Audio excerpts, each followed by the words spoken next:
وَهُوَ الَّذِي جَعَلَكُمْ خَلَائِفَ الْأَرْضِ وَرَفَعَ بَعْضَكُمْ فَوْقَ بَعْضٍ دَرَجَاتٍ لِيَبْلُوَكُمْ فِيمَا آتَاكُمْ إِنَّ رَبَّكَ سَرِيعُ الْعِقَابِ وَإِنَّهُ لَغَفُورٌ رَحِيمٌ۔ اور وہی تو ہے جس نے زمین میں تم کو اپنا نائب بنایا اور ایک کے دوسرے پر درجے بلند کیے تاکہ جو کچھ اس نے تمہیں بخشا ہے اس میں تمہاری آزمائش کرے۔ بے شک تمہارا پروردگار جلد عذاب دینے والا ہے اور بے شک وہ بخشنے والا مہربان بھی ہے۔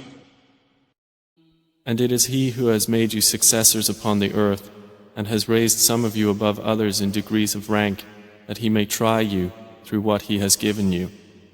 Indeed, your Lord is swift in penalty, but indeed He is forgiving and merciful.